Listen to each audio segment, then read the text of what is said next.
नमस्कार, दोपहर समाचार में आपका स्वागत है।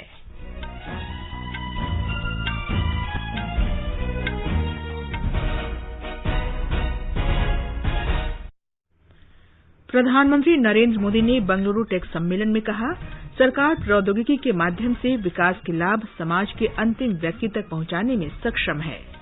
प्रधानमंत्री नरेंद्र मोदी और लग्जमबर्ग के प्रधानमंत्री जेवियर बेटेल आज शाम भारत लग्जमबर्ग वर्चुअल बैठक की अध्यक्षता करेंगे। जम्मू श्रीनगर राष्ट्रीय राजमार्ग पर बनटोल प्लाजा के निकट मुठभेड़ में 4 आतंकवादी मारे गए। कोविड-19 के उपचाराधीन रोगियों की संख्या कुल मामलों के 5% से भी कम। और विश्व शौचालय दिवस पर उपराष्ट्रपति एम वेंकैया नायडू ने लोगों से भारत को खुले में शौच से मुक्त करने का आग्रह किया।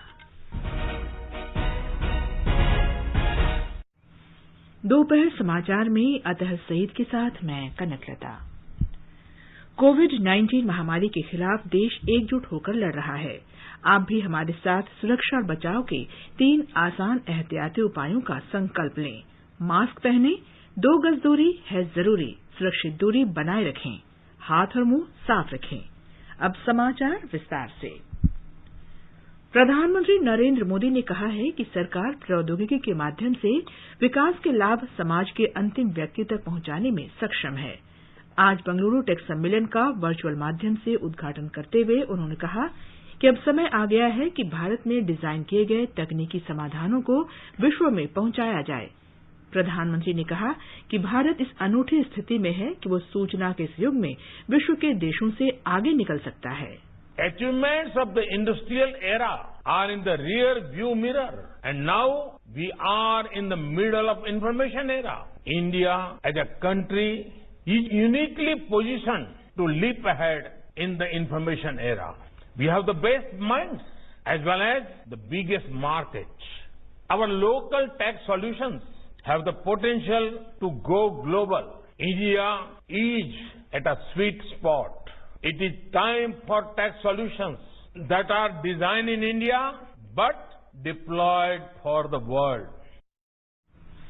प्रधानमंत्री ने कहा कि भारत के पास सर्वश्रेष्ठ दिमाग और सबसे बड़ा बाजार है और भारतीय प्रौद्योगिकी की विश्व में पैठ बनाने की क्षमता है। Our governance model is technology first. Millions of farmers receive monetary support in one click. Our government has used the power of data analytics to ensure better service delivery and efficiency.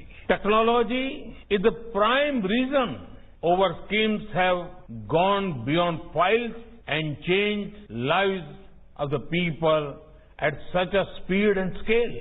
Today, when we are able to help the poor build their home at an unprecedented scale, speed and transparency, it is thanks to technology. प्रधानमंत्री ने भारतीय उत्पादों के वैश्विक मानकों पर खरा उतरने के कुछ उदाहरणों का जिक्र किया। यूपीआई प्लेटफॉर्म की जानकारी देते हुए उन्होंने कहा कि इससे हर कोई डिजिटल भुगतान कर सकता है और पिछले महीने इस प्लेटफॉर्म के जरिए 2 अरब रुपए का वित्तीय लेन-देन हुआ। We provided India with UPI, an umbrella platform where everyone can host their digital payment products and plug in digital payments. This empowered many products. Last month, recorded more than 2 billion transactions. We are doing something similar in the National Digital Health Mission. Some of you may have also heard about the Swamitva scheme. It is an ambitious scheme to give land titles to millions of people in our rural areas. This will not only bring an end to many disputes, but also empower people. Shri Modi ने कहा कि ऐसा एक platform राष्ट्रीय digital स्वास्थ्य mission के लिए तैयार किया जा रहा है। उन्होंने कहा कि भूमि विवाद समाप्त करने और लोगों को सशक्त करने की दिशा में स्वामित्व योजना एक ऐसी ही पहल है जिसके जरिए ग्रामीण क्षेत्रों में लोगों को मालिकाना हक प्रदान किया जाता है। उन्होंने कहा कि चाहे विश्व का सबसे बड़ा स्वास्थ्य बीमा कार्यक्रम आयुष्मान भारत हो या गरीबों तक बिजली पहुंचाना या उन्हें आवास दिलाना, इनके शीघ्र कार्यान्वयन के लिए तकनीकी समाधान निकालना उनकी सरकार की नीति है। At the peak of the COVID-19 lockdown, it was technology that ensured that India's poor receive proper and quick assistance. If India is successfully operating the world's largest healthcare scheme, Ayushman Bharat, it is due to a big role of technology. This scheme has specially helped the poor of India. Now, they no longer have to worry about access to top quality and affordable healthcare in any part of India. प्रधानमंत्री ने IT, नवोन्मेष और अन्य प्रौद्योगिकी उद्योगों को उदारवादी नीति का आश्वासन दिया। प्रधानमंत्री ने युवा प्रतिभाओं से डेटा और आईटी आधारित उत्पादों की सुरक्षा के लिए मजबूत साइबर सुरक्षा समाधान निकालने का आह्वान किया। उन्होंने एक मजबूत डेटा प्रबंधन ढांचे पर जोर दिया। रक्षा क्षेत्र में प्रौद्योगिकी की भूमिका का उल्लेख करते हुए प्रधानमंत्री ने कहा कि वैश्विक विवाद तकनीकी नवाचार पर आधारित है, जिसमें डेटा विश्लेषण की अहम भूमिका है। ऑस्ट्रेलिया के प्रधानमंत्री स्कॉट मॉरिसन और स्विट्जरलैंड के उपराष्ट्रपति गाय परमिलन इस समारोह में वर्चुअल माध्यम से शामिल हुए। हमारे संवाददाता ने बताया है कि कर्नाटक के मुख्यमंत्री बीएस येदियुरप्पा ने मंत्रिमंडल के सदस्यों के साथ कार्यक्रम में हिस्सा लिया। बेंगलुरु टेक समिट के 23वें वर्ष में विश्व के जाने माने तकनीकी उद्योगों को एक मंच पर लाया गया है। भारतीय तकनीकी उद्योग और नव उद्योग विश्व स्तर पर अपने नावीन्य उत्पन्न का प्रचार करने का अवसर भी प्राप्त हुआ है। आज उद्घाटन समारोह में बात करते हुए कर्नाटक का मुख्यमंत्री बीएस येदियुरप्पा जी ने बताया कि 2025 तक $100 बिलियन मूल्य के राष्ट्रीय बायो इकोनॉमी के आधे हिस्से पर राज्य का प्रभुत्व हासिल करना उनका उद्देश्य है। इस मौके पर बात करते हुए उप मुख्यमंत्री और आईटीबीटी विज्ञान मंत्री डॉक्टर सीएन अश्वत्थ नारायण जी ने कहा कि राज्य द्वारा डिजिटल इकोनॉमी मिशन को जारी किया गया है, जिसका उद्देश्य है कि राज्य 5 सालों में अपने योगदान को 52 बिलियन से $300 बिलियन डिजिटल इकोनॉमी तक बढ़ा सके। सुधींद्र, आकाशवाणी समाचार, बेंगलुरु। 3 दिन तक चलने वाले इस सम्मेलन में 75 परिचर्चाओं में 4000 प्रतिनिधि, 270 वक्ता भाग ले रहे हैं। सम्मेलन में 25 देशों के विचारक, उद्योगपति, टेक्नोक्रेट, शोधकर्ता, निवेशक, नीति निर्माता तथा शिक्षाविद हिस्सा ले रहे हैं। सम्मेलन के दौरान कई देशों के साथ 12 समझौता ज्ञापनों पर हस्ताक्षर किए जाएंगे, जिससे कर्नाटक में निवेश का मार्ग प्रशस्त होगा। 200 से अधिक भारतीय कंपनियां वर्चुअल माध्यम से इस सम्मेलन में अपनी प्रदर्शनी लगा रही हैं। लगभग 50 भारतीय टेक स्टार्टअप भी इस दौरान यूरोपीय कंपनियों के सामने अपनी प्रौद्योगिकी का प्रदर्शन कर रहे हैं। प्रधानमंत्री नरेंद्र मोदी लग्जमबर्ग के प्रधानमंत्री जेवियर बेटल के साथ आज शाम वर्चुअल बैठक की अध्यक्षता करेंगे।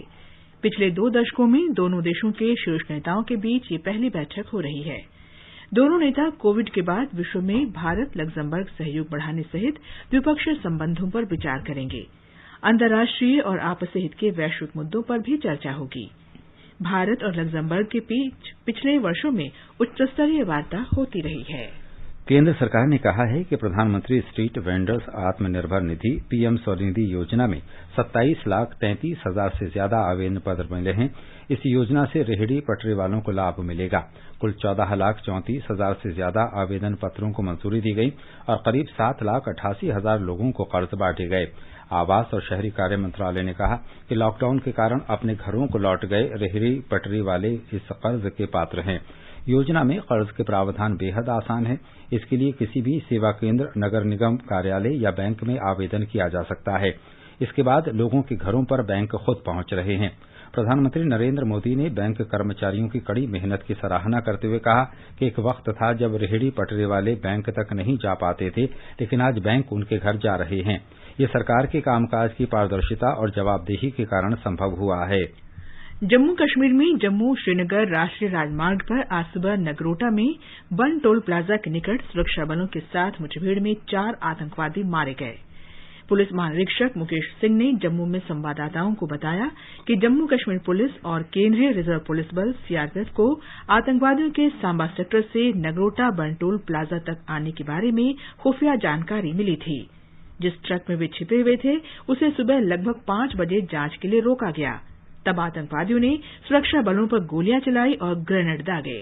4 terrorists were killed. इस मुठभेड़ में 4 आतंकवादी मारे गए। हमने इन आतंकवादियों के पास से 11 AK-47 rifle, 3 pistol, 29 hand grenade और मोबाइल तथा सैटेलाइट फोन के अलावा कंपास जैसी अन्य सामग्री बरामद की है। हम इस मामले की जांच कर रहे हैं। सीमा पार से घुसपैठ करके आए ये आतंकवादी केंद्र शासित प्रदेश में बड़ा हमला करने की फिराक में थे, क्योंकि बीते समय में इतनी बड़ी संख्या में AK-47 राइफल बरामद नहीं की गई है। Because never in the past has each terrorist been carrying 3 AK-47 rifles.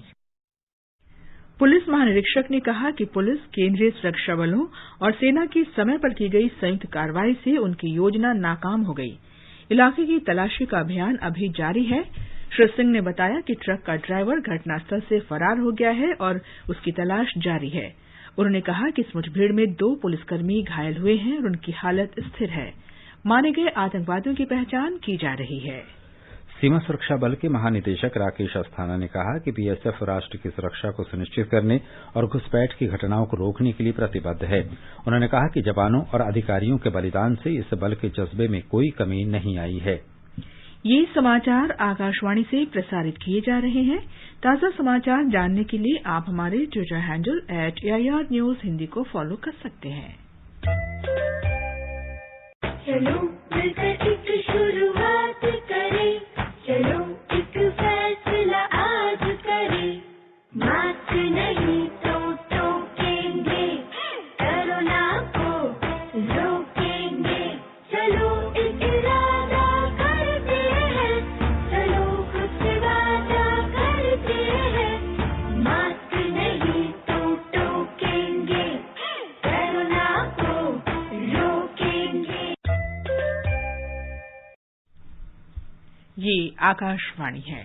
देश में कोविड से स्वस्थ होने वालों की दर बढ़कर 93.58% हो गई है। पिछले 24 घंटों के दौरान 48,493 मरीज स्वस्थ हुए हैं। स्वास्थ्य मंत्रालय ने एक बयान में कहा है कि प्रतिदिन स्वस्थ होने के मामले नए मामलों से अधिक हो रहे हैं।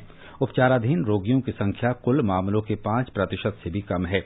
वर्तमान में करीब 4,43,303 सक्रिय मामले हैं। स्वास्थ्य मंत्रालय ने बताया कि पिछले 24 घंटों के दौरान देश भर में कुल 45,576 नए मामलों का पता चला है। एक दिन में 585 लोगों की संक्रमण से मौत के साथ मृतकों की कुल संख्या 1,31,578 हो गई है। इनमें से 79.49% मौतें 10 राज्यों और केंद्र शासित प्रदेशों में हुई हैं। देश में मृत्यु दर 1.47% है, जो विश्व में सबसे कम दरों में से एक है। मंत्रालय ने कहा कि हाल में स्वस्थ हुए लोगों में से 77.27% 10 राज्यों और केंद्र शासित प्रदेशों से हैं। कोरोना वायरस से स्वस्थ होने की लोगों की संख्या के मामले में महाराष्ट्र पहले, आंध्र प्रदेश दूसरे और कर्नाटक तीसरे स्थान पर है। पिछले 24 घंटे में कोविड-19 संक्रमण से सबसे अधिक मौतें दिल्ली के बाद महाराष्ट्र में हुई हैं। भारतीय आयुर्विज्ञान अनुसंधान परिषद के अनुसार पिछले 24 घंटों के दौरान 10,28,203 नमूनों की कोरोना जांच हुई है। अब तक कुल 12,85,00,000 से अधिक कोविड जांच हो चुकी हैं। स्वास्थ्य मंत्री डॉक्टर हर्षवर्धन ने विश्वास जताया है कि आने वाले कुछ महीनों में देश के नागरिकों को कोविड-19 टीका उपलब्ध हो जाएगा। भारतीय उद्योग परिसंघ फिक्की के कार्यक्रम को वर्चुअल माध्यम से संबोधित करते हुए स्वास्थ्य मंत्री ने कहा कि इस टीके के वितरण के लिए दिशा निर्देश तैयार किए जा रहे हैं। उन्होंने कहा कि कोरोना योद्धाओं के बाद ये टीका 65 वर्ष से अधिक आयु के लोगों को लगाया जाएगा। डॉक्टर हर्षवर्धन ने कहा कि अगले वर्ष जुलाई या अगस्त तक इस टीके की 40 से 50 करोड़ खुराकें उपलब्ध होंगी, जो शुरुआती दौर में 30 से 35 करोड़ लोगों को दी जा सकेंगी। मुंबई में कोरोना संक्रमण के मामले लगातार घट रहे हैं। बृहन मुंबई महानगर पालिका क्षेत्र में संक्रमण के मरीजों का प्रतिशत घटकर 0.22 पर आ गया है। यहां सक्रिय मामलों की संख्या भी लगातार कम हो रही है, परंतु संक्रमण की दूसरी लहर की आशंका को देखते हुए प्रशासन ने कोई कोताही न बरतने का फैसला किया है। हमारे संवाददाता ने खबर दी है कि संक्रमण को नियंत्रित करने के हर संभव प्रयास किए जा रहे हैं। बीएमसी प्रशासन ने कोविड के लिए विभिन्न दुकानदारों, दुकान होटल कर्मचारियों, बेस्ट ड्राइवरों, वाहक आदि के लिए चिकित्सा परीक्षण करने के लिए एक विशेष अभियान शुरू किया है, जो हाल ही में दिवाली के त्योहार के दौरान बड़ी संख्या में लोगों के साथ निकट संपर्क में आए थे। और अगर किसी को इस परीक्षण के दौरान संक्रमित पाया जाता है तो उस व्यक्ति को अलग थलग रखा जाता है और आवश्यक चिकित्सा के साथ साथ परामर्श भी दिया जाता है। बीएमसी नागरिकों को ये कहते हुए भी अपील कर रही है कि अगर किसी को कोविड के किसी भी लक्षण का अनुभव होता है तो उसे तुरंत एक चिकित्सा परीक्षण से गुजरना चाहिए, जो 244 सरकारी अस्पताल, डिस्पेंसरी आदि में मुफ्त में भी किया जा सकता है।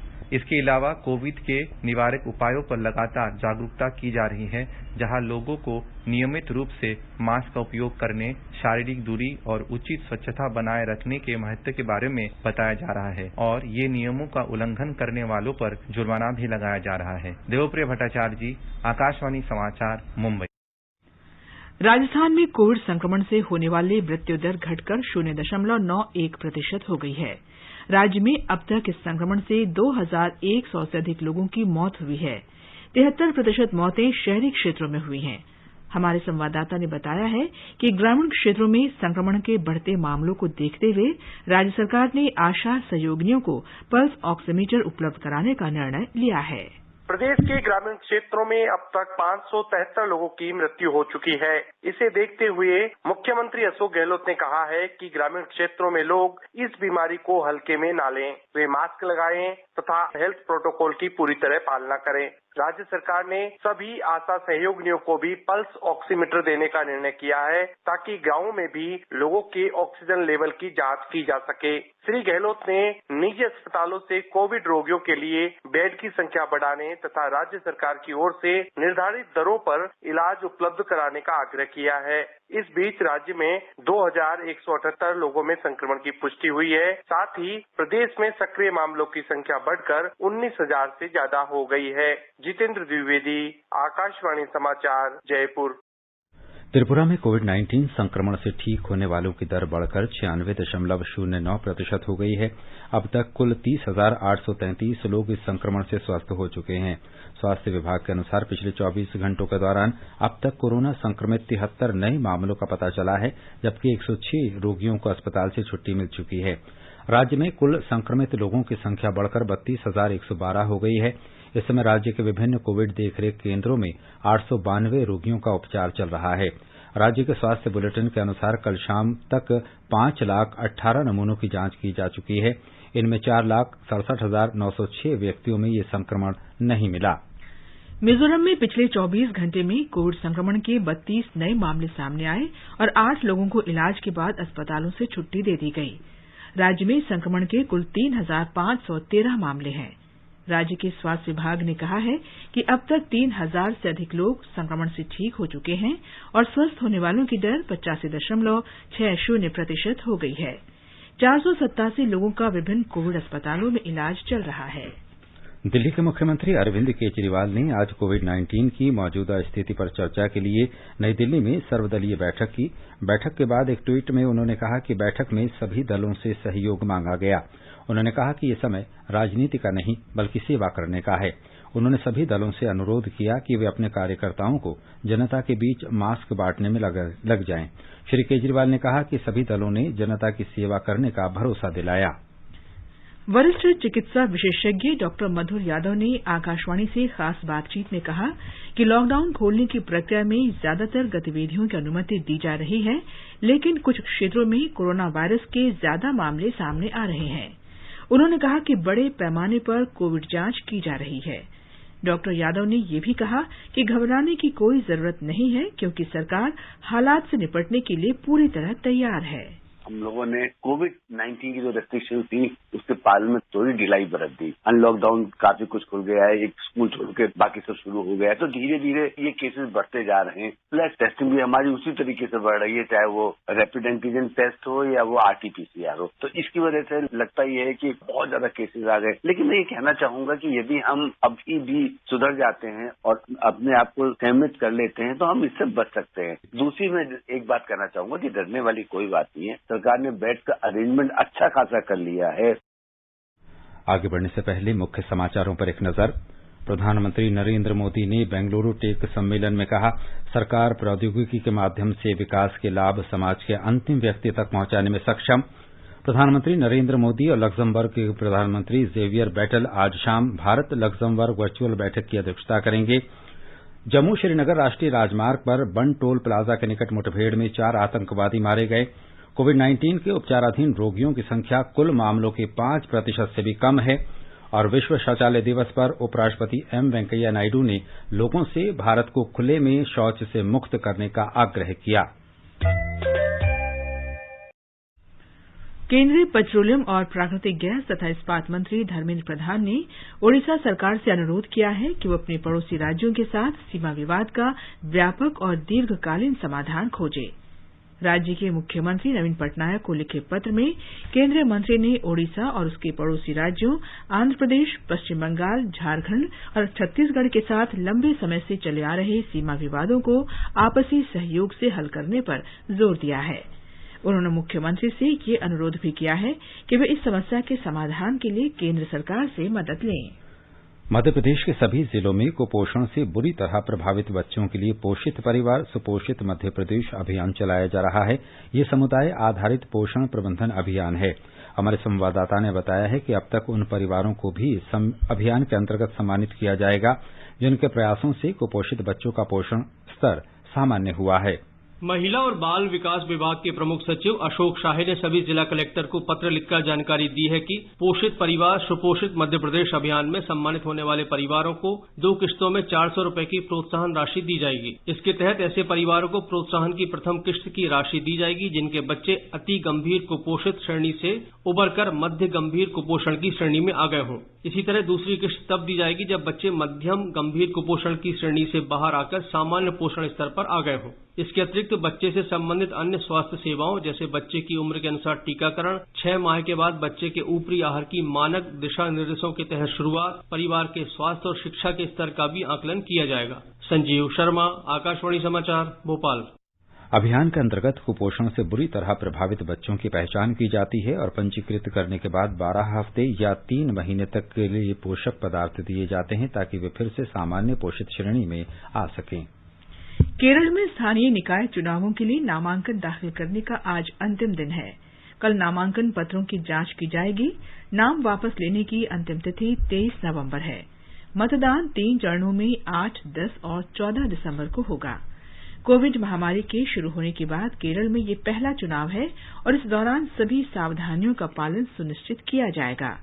कोविड मरीजों तथा क्वारंटीन में रह रहे लोगों के लिए डाक मतपत्रों की व्यवस्था की जा रही है। राष्ट्रपति रामनाथ कोविंद ने कहा है कि जवाहरलाल नेहरू विश्वविद्यालय जेएनयू जैसे शिक्षा संस्थानों को छात्रों के लिए बेहतर समन्वय विकसित करने और नई पहलों को बढ़ावा देने के काम में सबसे आगे रहना चाहिए।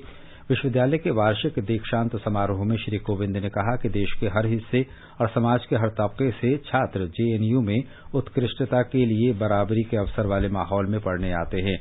उन्होंने कहा कि जेएनयू भारतीय संस्कृति के सभी रंगों का परिचायक है और यहाँ के भवनों, छात्रावासों, सड़कों और परिसरों के नाम भारत की विरासत से लिए गए हैं। ये विश्वविद्यालय भारत की सांस्कृतिक और भौगोलिक पहचान को सर्वश्रेष्ठ रूप से प्रस्तुत करता है। राष्ट्रपति ने कहा कि भारतीयता ही जेएनयू की पहचान है और इसे लगातार मजबूत किया जाना चाहिए। इस अवसर पर शिक्षा मंत्री रमेश पोखरियाल निशंक ने कहा कि नई शिक्षा नीति को लागू करने में किसी भी विश्वविद्यालय की भूमिका बहुत महत्वपूर्ण होती है। मुझे खुशी है कि विश्वविद्यालय अनुसंधान की संस्कृति को बढ़ावा देते हुए एनआईआरएफ रैंकिंग में पिछले 5 वर्षों से काफी अच्छा प्रदर्शन करती आ रही है और इस वर्ष इस विश्वविद्यालय ने एनआईआरएफ रैंकिंग में दूसरा स्थान प्राप्त कर गौरव हासिल किया है। साथ ही विश्वविद्यालय ने 455 करोड़ के हिफा फंड के साथ रिसर्च सुविधाओं को बहुत तेजी से वृद्धि करने का प्रयास किया है। ये समाचार हमारी वेबसाइट newsonair.com/hindi और हमारे mobile app news on AIR पर भी उपलब्ध हैं।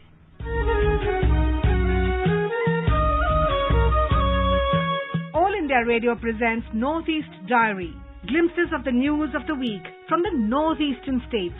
All about the region, a gateway to Southeast Asia, the developments and the destinations to look forward to. News from the art, cultural and entertainment world of the northeastern states of India. All this and more. Every Thursday, 5:30 to 6 p.m. in the evening on 100.1 All India Radio FM News Channel.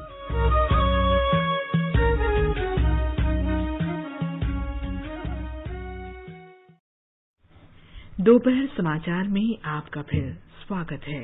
आज विश्व शौचालय दिवस है। ये दिन स्वच्छता के बारे में जागरूकता लाने और लोगों को शौचालयों का प्रयोग करने के लिए प्रोत्साहित करने के लिए मनाया जाता है। एक संदेश में उपराष्ट्रपति एम वेंकैया नायडू ने कहा है कि साफ सफाई में लापरवाही से कुपोषण होता है और इससे बीमारियों के फैलने का खतरा बढ़ जाता है।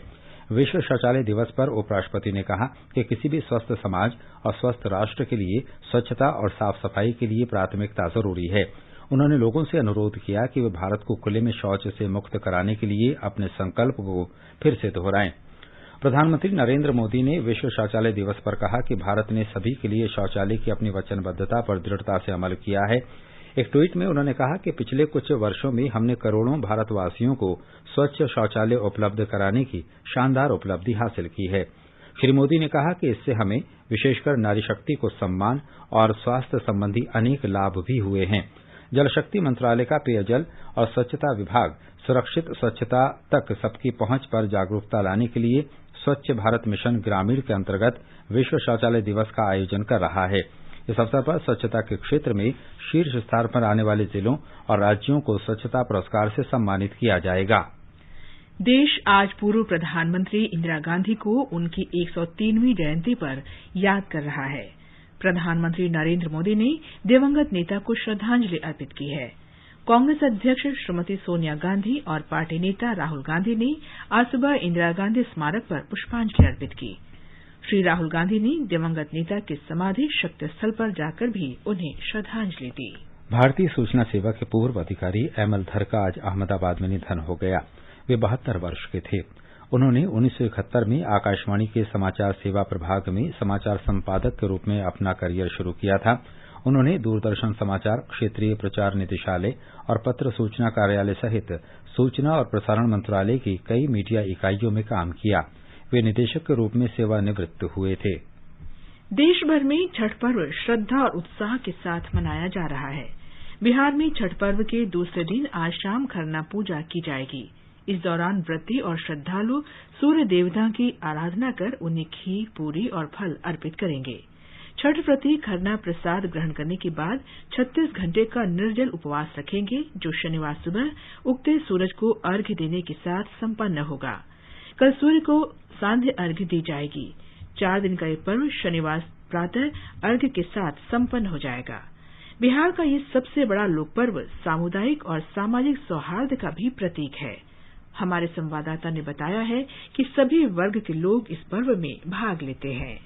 छठ में प्रयोग होने वाली चीजों की बिक्री बढ़ने के कारण स्थानीय विक्रेताओं, शिल्पकारों और कुम्हारों के लिए आय के स्रोत और व्यवसाय के अवसर बढ़ते हैं। मौसमी फलों और कंद मूलों को पूजा के दौरान चढ़ाया जाता है, जिसकी खरीद बढ़ने से फेरी वालों और रेहड़ी पटरी वालों के बाजार के हिसाब से भी यह पर्व अच्छा अवसर होता है। बांस से बने सूप और दौरे तथा मिट्टी के चूल्हे तथा दियों की अच्छी खासी मांग होती है। बिहार में कुछ खास चीजों जैसे परता, अलता, सिंदूर, गंडे तथा मालाओं की भी छठ पर्व के लिए खरीद की जाती है। इसके चलते स्थानीय लोगों को रोजगार के अवसर भी मिलते हैं। छठ का पर्व इनके चलते सही मायनों में स्थानीय शिल्पकारों, कलाकारों और उत्पादकों को बढ़ावा देकर वोकल फॉर लोकल के संकल्प को सिद्ध करने का काम करता है। धर्मेंद्र कुमार राय, आकाशवाणी समाचार, पटना।